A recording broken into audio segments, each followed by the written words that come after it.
Elderly janitor helps a girl fix her bike, not knowing she's the heiress of a fortune. Before we see how this simple act of kindness changes everything, take a moment to tell us in the comments what small good deed you've witnessed recently. You never know how far that ripple might travel. The Crestwood Arms was a place of endings.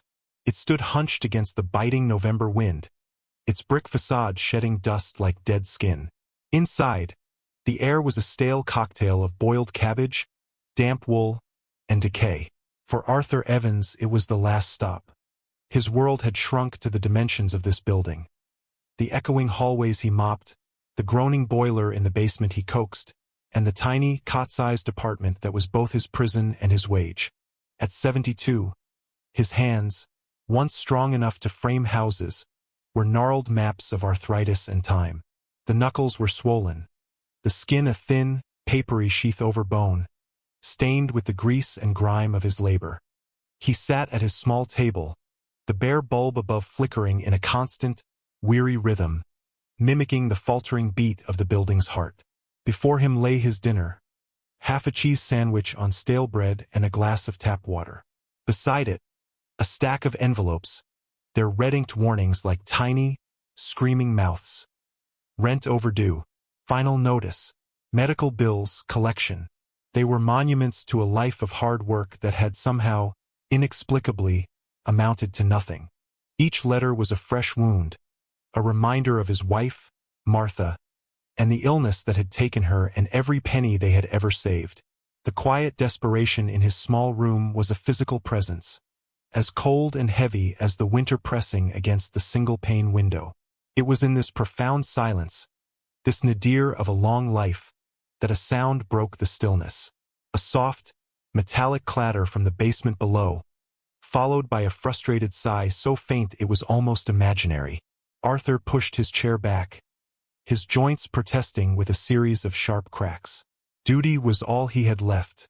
He shuffled out of his apartment and down the concrete steps into the cavernous, tomb-like basement, the air thick with the smell of mildew and defeat.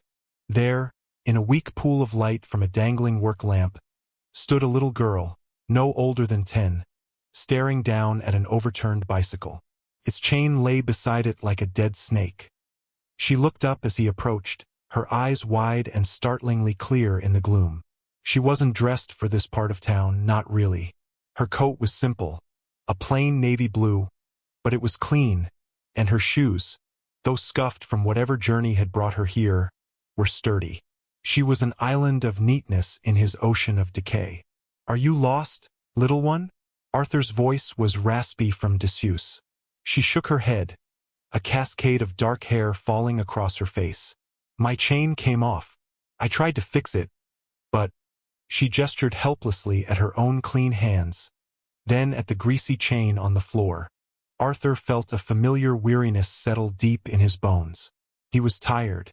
His back ached, his hands throbbed, and the specter of Mr. Slate, the building manager, and his overdue rent loomed over him. It would be so easy to tell her to go, to say he couldn't help, that this wasn't a repair shop. It would be the logical thing to do. His problems were mountains, hers was a molehill. But then he looked at her face again. He saw the tremble in her lower lip, the determined set of her jaw that fought against tears. It was the face of someone trying to be brave against overwhelming odds, a face he knew intimately from his own mirror. In that instant, the choice was not a choice at all. It was an imperative, a final flicker of the man he used to be. "Let's have a look," he said, his voice softer this time. He knelt, the concrete biting into his knees, and gestured her toward the small, tidy corner of the basement he'd carved out as his workshop. It was the only part of the building that felt truly his, a sanctuary of order with tools hanging in their proper places, jars of screws sorted by size, and a small electric heater that cast a circle of precious warmth. He was offering her the only comfort he possessed. She followed him into the small circle of light and warmth, wheeling the wounded bicycle behind her. Arthur clicked on a second lamp, illuminating his workbench, and lifted the bike onto a makeshift stand. The girl, who told him her name was Lily, watched him with a solemn curiosity. She didn't fidget or complain. She simply observed, her gaze moving from the complex, greasy gears of the bike to Arthur's methodical, practiced hands. Those hands, which he often saw as symbols of his failure and age, seemed to fascinate her. She watched as he patiently untangled the chain, his gnarled fingers surprisingly deft. He worked slowly, his breath catching now and then when a joint flared with pain, but he never stopped.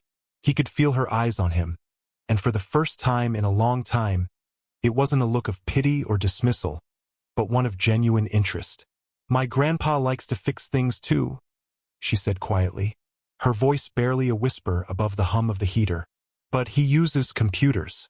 Arthur grunted, a sound that was half effort, half amusement. A bit different from this old thing. He finished cleaning the chain with a rag, then looked over at his table at the uneaten half of his sandwich.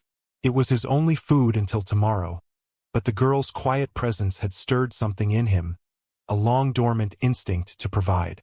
"You hungry?" he asked, wiping his hands on a different, cleaner rag. She hesitated, then gave a small, shy nod. He walked to his apartment and came back with the sandwich, wrapped in its wax paper, and the glass of water. He tore the small portion in half again, offering her a piece. "It's not much," he apologized. "Thank you," she said, taking it without a hint of condescension. She ate it with a delicate grace that seemed out of place in the grimy basement, a quiet communion between two strangers brought together by a broken chain. In that moment, sharing his meager meal, Arthur felt a crack in the icy loneliness that had encased his heart for so long. He wasn't just a janitor, he was a man helping a child, and that felt like something. The fragile peace of their small world was shattered by the heavy tread of footsteps on the concrete stairs. Mr. Slate appeared at the bottom, his portly frame filling the doorway. His face, perpetually flushed with impatience, soured as he took in the scene.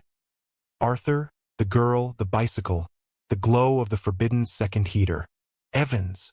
Slate's voice boomed, bouncing off the damp walls. "What in God's name is this? The furnace is rattling like a tin can full of rocks. Mrs. Gable is complaining her radiator is stone cold. And you're down here running a bicycle camp for stray kids?" Arthur rose slowly, placing himself between Slate and the girl. "The circulating pump is failing, Mr. Slate. I told you it needed to be replaced last month. I've patched it as best I can." Slate waved a dismissive hand, his eyes narrowing on Lily. "I don't pay you to make excuses. I pay you to fix things. And I sure don't pay you to entertain guests." He then turned his venom on Arthur directly, his voice dropping to a cruel, confidential tone. "Speaking of what I pay you for, you're 2 months behind, Arthur. 2 months. I've been patient because of your situation," he said the word situation, as if it were something foul. "But my patience has run out." He pulled a folded paper from his jacket pocket. "This is a formal warning. You have until Friday to pay the back rent in full. End of business, 5 o'clock. If you don't, this becomes an eviction notice and you'll be out on the street. Understand?" The air went cold, colder than the basement's chill. Friday. It was an impossible deadline. Arthur felt the blood drain from his face. All he could do was nod, the weight of the threat pressing down on him, stealing his breath. Slate gave a satisfied smirk, shot one last disgusted look at the bicycle, and stomped back up the stairs, leaving a thick, poisonous silence in his wake. Arthur stood frozen for a long moment, the landlord's words echoing in the vast, empty space of his future. He felt a small hand touch his arm. It was Lily. She was looking not at him, but at the stairs where Mr. Slate had disappeared, and her expression was no longer that of a lost child. It was a look of cold, clear assessment, a gaze so unervingly mature it seemed to belong to someone else entirely. It was the look of a judge weighing a verdict. "Is he always like that?" she asked, her voice devoid of fear, replaced by a steely calm. Arthur could only manage a shaky sigh. "He's the boss." He turned back to the bike, his hands trembling slightly. He wanted to finish the job, to restore this one small piece of order in a world spiraling into chaos. He focused on the task, threading the chain back onto the sprockets, his movements now purely mechanical. He needed this to be done. He needed her to be gone so he could crumble in private. Finally, he spun the pedal. The wheel turned smoothly, the chain gliding with a quiet, satisfying whir. It was fixed. "There you go," he said, his voice thick with unshed emotion. "Good as new." Lily walked over and inspected his work. She touched the chain, then looked back at his hands, at the fresh grease now smeared over his worn knuckles. "Thank you, Arthur," she said, her voice formal and firm. She reached into the pocket of her coat and pulled out a small, stiff card. It was stark white, incredibly plain, with nothing but a name, Alistair, and a phone number embossed in simple black type. "My grandfather always told me something," she said, pressing the card into his palm. "He said you can judge the character of a man not by how he treats his equals, but by how he treats those who can do nothing for him in return." Her fingers closed his over the card. "If you ever need anything," she repeated, her eyes locking with his.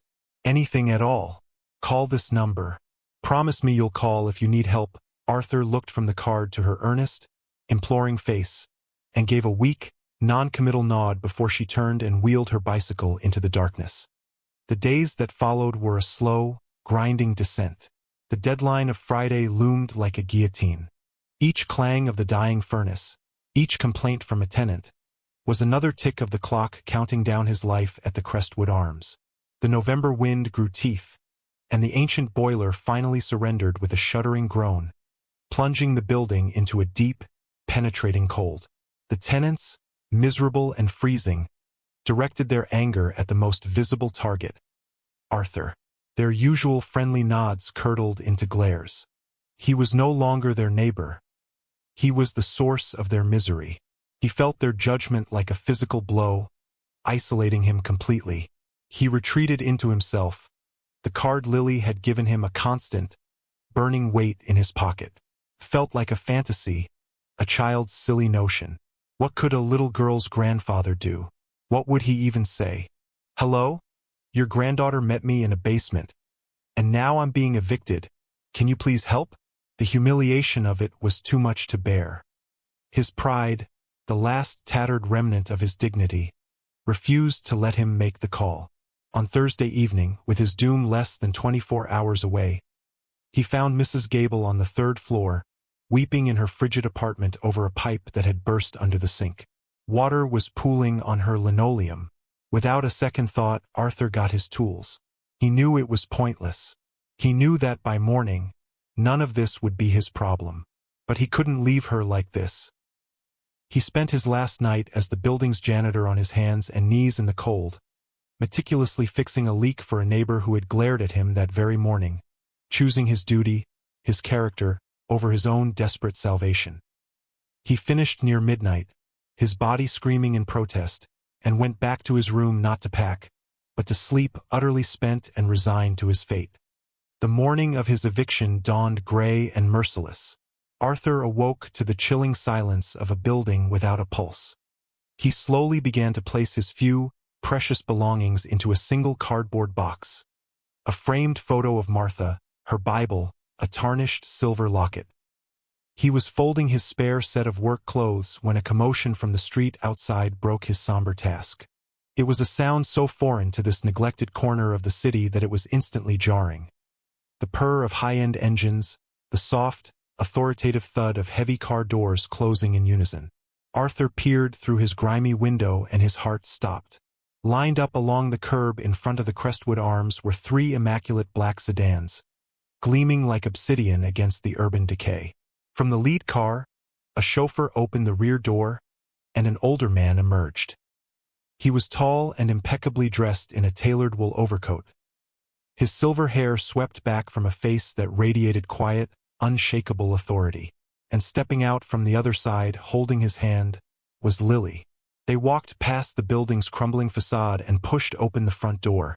Arthur heard their footsteps in the hall, firm and purposeful, stopping directly outside his apartment. A soft, polite knock echoed in the small room.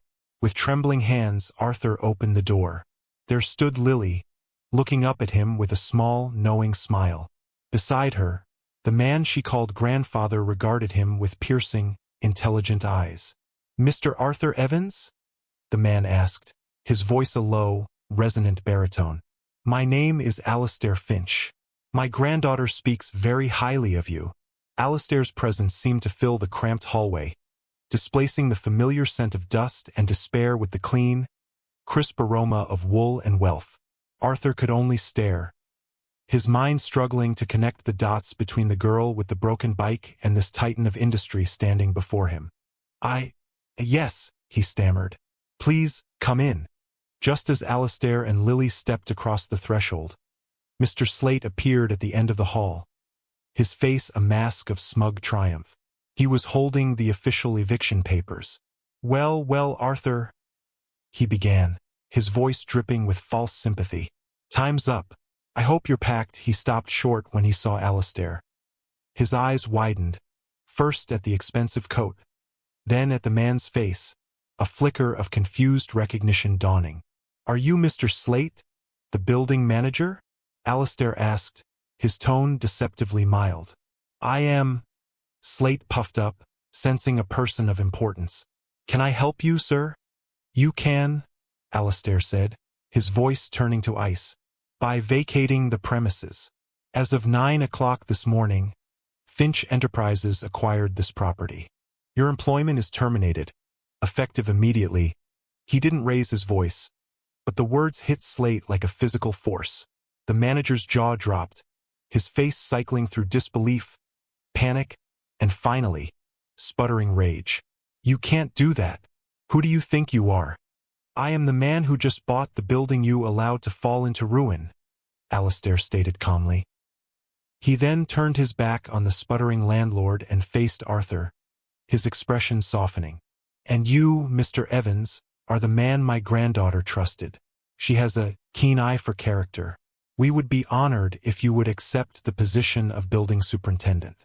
Effective immediately, he named a salary that made Arthur's head spin, a number so large it sounded like a lottery winning. "This apartment, of course, will be yours, rent-free, for as long as you wish to live here. And your late wife's outstanding medical debts have been settled." A team of men in work coats were already filing into the building, carrying toolboxes and equipment. "Your new furnace is on its way." The other tenants, drawn out of their cold apartments by the commotion, stood in the hallway, their faces a mixture of confusion and awe. They had watched Slate's daily cruelties and Arthur's quiet suffering for years. Now they were witnessing a miracle. They saw Mr. Slate, red-faced and defeated, being escorted out of the building. They saw the fleet of work vans pull up, unloading brand-new boilers and plumbing supplies. They heard Alistair Finch address them personally, assuring them that not only would they not be displaced by the coming renovations, but their rents would be frozen for the next 5 years. The wave of relief that washed through the hallway was palpable, and at the center of it all stood Arthur. Mrs. Gable, the woman whose pipe he had fixed just last night, pushed through the small crowd. Tears streamed down her wrinkled cheeks as she wrapped her arms around him in a fierce, thankful hug. "Oh, Arthur," she sobbed. "We're so sorry. We should have known. You were always looking out for us one by one." The other tenants came forward, offering a handshake, a pat on the back, a word of thanks. The years of isolation, of being the invisible man who cleaned up their messes, melted away in a flood of communal gratitude and vindication. He was no longer just the janitor. He was their anchor, their hero. Amidst the quiet celebration, Lily slipped from her grandfather's side and ran to Arthur, burying her face in his worn work jacket. "I told Grandpa you were a good man," she mumbled into the fabric. "The best." Arthur rested a hand on her head, his own eyes finally filling with tears, not of sorrow, but of overwhelming, unbelievable joy. Alistair placed a firm, warm hand on Arthur's shoulder. "My granddaughter has a way of collecting remarkable people," he said, his voice thick with emotion. "Welcome to the family." Arthur, in that moment, surrounded by his neighbors, with Lily in his arms and Alistair at his side, the lonely widower found he was no longer alone. He had a home. He had a family. 6 months later, the Crestwood Arms was unrecognizable. It stood tall and proud, its bricks repointed, its windows gleaming. The flickering lights were gone, replaced by warm, steady fixtures that cast a welcoming glow onto the street. The scent of decay had been replaced by the smell of fresh paint and the faint, lovely aroma of flowers from the new community garden blooming in the once-neglected courtyard. Arthur Evans, looking 10 years younger, moved through the building with a light step and a purpose that radiated from him. His hands, though still gnarled, no longer ached with the constant, grinding pain of overwork. His new, fully equipped workshop in the basement was his kingdom, a place of creation and repair. Most afternoons, Lily would find him there after school.